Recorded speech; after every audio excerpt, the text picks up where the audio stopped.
हमारे देवेंद्र जी को देखते हैं तो आज उसकी शुभेच्छा देने आए थे कि जल्द से जल्द वो शपथ लें और महाराष्ट्र का प्रतिनिधित्व फिर एक बार करें। मुझे लगता है कि इस महाराष्ट्र में पिछले बहुत महीनों से हम देख रहे हैं लोकसभा में झूठा नैरेटिव चला था, पर इस विधानसभा में हमने वो झूठा नैरेटिव सब लोगों के सामने लाके रखा।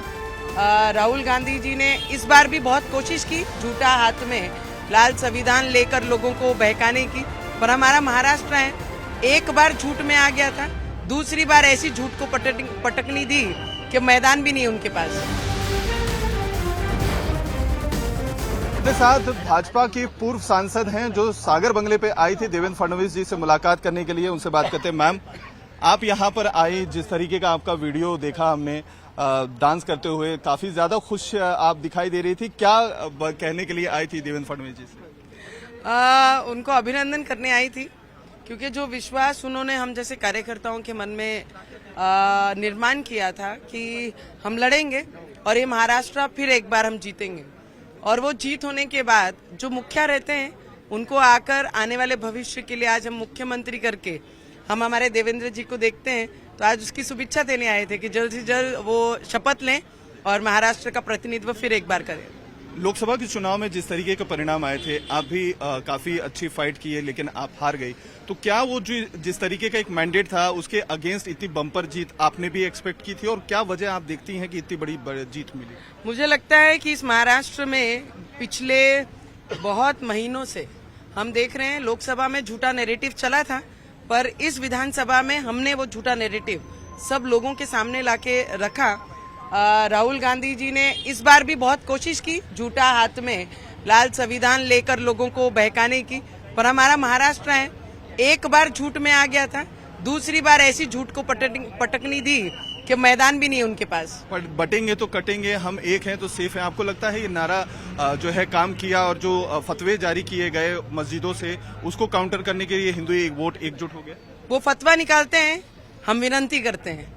हमारे में और उनमें एक ही अंतर है, हमने अपने लोगों को ये कहा कि हम एक हैं तो सेफ रहेंगे, नहीं तो बांग्लादेश में आज जिस तरीके से इस्कॉन के हमारे गुरुजी को पकड़ा गया, अरेस्ट किया गया, उसकी नौबत हमारे महाराष्ट्र में, हमारे देश में नहीं आनी चाहिए। इसके लिए हम लोगों ने गुहार लगाई और हमारे लोगों को, हमारी विचारधारा को जो मानते हैं वो लोगों ने एक होकर इस बार मतदान किया और उसका कमाल जरूर दिखाया। उद्धव ठाकरे का हृदय परिवर्तन हो रहा है, ऐसी खबरें आ रही है कि महाविकास आघाड़ी से बाहर आ सकते हैं, कुछ इस तरीके के भी कयास लगाए जा रहे हैं। कांग्रेस के नेता ऑलरेडी बोल चुके हैं कि महाविकास आघाड़ी में हम कब तक रहेंगे ये हम कह नहीं सकते, क्या कहें? मैं आपको इतना जरूर बता सकती हूँ, बदलाव वही व्यक्ति ला सकता है जो घमंड में चूर ना हो। बदलाव उसी में आ सकता है जो अंधेरे में ना रहता हो। जो व्यक्ति जो घमंड में ही चूर है उसके अंदर बदलाव अपेक्षित, ये हम लोगों को भी नहीं है और ना भारतीय जनता पार्टी। आखिरी सवाल, बांग्लादेश में जिस तरीके की हिंसा हो रही है मैम, उसके लिए क्या कहेंगी? एक तरफ जो है इस्कॉन के गुरु को अरेस्ट किया जा रहा है, वहीं अब टारगेट किए जा रहे हैं, हिंदुओं के घर जलाए जा रहे हैं, दुकानें तोड़ी जा रही हैं, काफी ज्यादा प्रताड़ित किया जा रहा है। मैं उसी बात का मुझे बहुत तकलीफ था, अफसोस था कि इस तरीके की जब एक कोई भी कंट्री में, कोई भी शहर में इस तरीके के अगर हादसा होते हैं, हमारे हिंदुओं के घर जलाए जा रहे हैं, मंदिर तोड़े जा रहे हैं, हमारे हिंदुओं के मार्केट नष्ट किए जा रहे हैं, हमारे इस्कॉन के जो गुरुजी हैं उनको अरेस्ट किया जा रहा है, वो ही सिर्फ हमारे महाराष्ट्र, हमारे देश में हमको बताना चाहिए था कि ऐसी घटना होनी नहीं चाहिए, और वही हमने दिखाने की कोशिश की, इसलिए महाराष्ट्र में ये रिजल्ट है।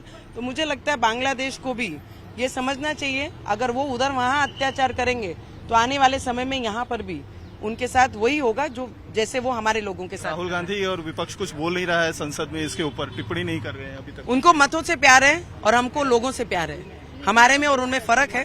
वो लोगों को प्यार नहीं करते, अपने वोटों को प्यार करते हैं, और हमारे लिए, हमारे देश में जो रहता है वो सब एक समान है। जब लोकशाही, जब लोगों ने बीजेपी के तरफ, महायुति के तरफ जो सपोर्ट दिया, जो मतदान दिया, तो आज लोकशाही नहीं है। मुझे लगता है जोक था, हम सबने हंसना था और हंस के निकाल देना चाहिए। मुझे लगता है जो घर पे बैठते हैं उन्हें, जो हम जैसे ये जो बोलते हैं लोकशाही खत्म हो रही है लोकशाही के विरोध में, जब ईवीएम लोकसभा में भी था, जब इनकी सीटें चुन के आई, आज भी ईवीएम है, जब इनके पक्ष में लगा तो लोकशाही जीवंत है, जब हमारे बाजू में लगा तो लोकशाही की हत्या है। तो ये जोक था, मैंने जोक से ले लिया।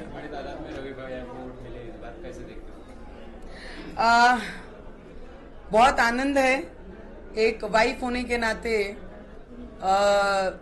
जो आनंद मैंने महसूस किया कल, मेरे आनंद से बाकी जिले में जितने लोग हैं उन्होंने वो महसूस किया। और मेरा श्रेय कितना बनता है मुझे नहीं पता, पर उनके क्षेत्र में रहने वाली जितनी भी महिलाएं हैं, जितने भी बुजुर्ग हैं, ये श्रेय रवि जी की इतनी बड़ी लीड पे जो चुन के आए, इसका सबसे बड़ा श्रेय उनको जाता है। हाँ, भाजपा का मुख्यमंत्री होना चाहिए और मुख्यमंत्री भी हमारे देवेंद्र फडणवीस जी होने चाहिए, यही सपना है हमारा। मैं आपको इतना ही बता सकती हूँ कि लोकसभा में जो प्रचार राहुल गांधी के तरफ से झूठा प्रचार किया गया था, आज हमारा जो नारा था एक रहेंगे तो सेफ रहेंगे, ये नारे के साथ में वो चित्र पूरे महाराष्ट्र में देखने को सबको मिला है। और हमने पहले से ही, हमारा ये फिक्स था कि हमारे ये नारे के साथ हमारी विचारधारा के लोग आगे बढ़ेंगे।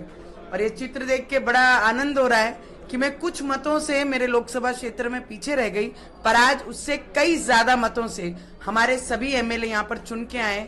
और महाराष्ट्र में जब हम सुबह से लेकर रात तक सिर्फ एक ही टेप देखते थे कि देवेंद्र फडणवीस जी को गालियां देनी, देवेंद्र फडणवीस जी के बारे में गलत बोलना, आज वो अकेले व्यक्ति ने, देवेंद्र फडणवीस जी ने ये पूरे महाराष्ट्र में सभी जनता को लेके चले, किसानों को लेके चले, लाडली बहनों को लेके चले, युवकों को लेके चले, हर वर्ग को लेके चलने का काम उन्होंने किया है। तो हर वर्ग ने हमारे देवेंद्र फडणवीस जी को आशीर्वाद दिया है, यह हमारे लिए बहुत बड़ी उपलब्धि है।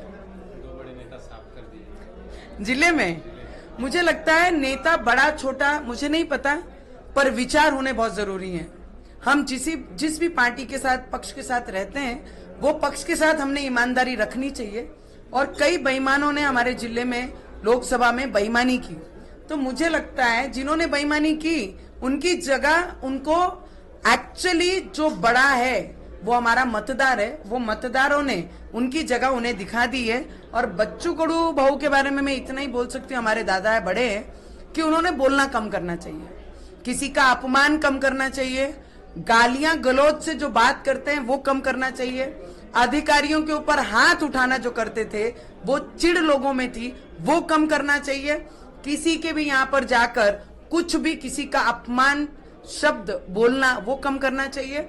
तो बच्चू भाऊ को मेरे तरफ से इतनी सलाह होगी, जो बोलते हैं कि हमारे बिना मुख्यमंत्री नहीं होंगे, आज उनकी जगह उनके मतदार संघ के लोगों ने दिखा दी।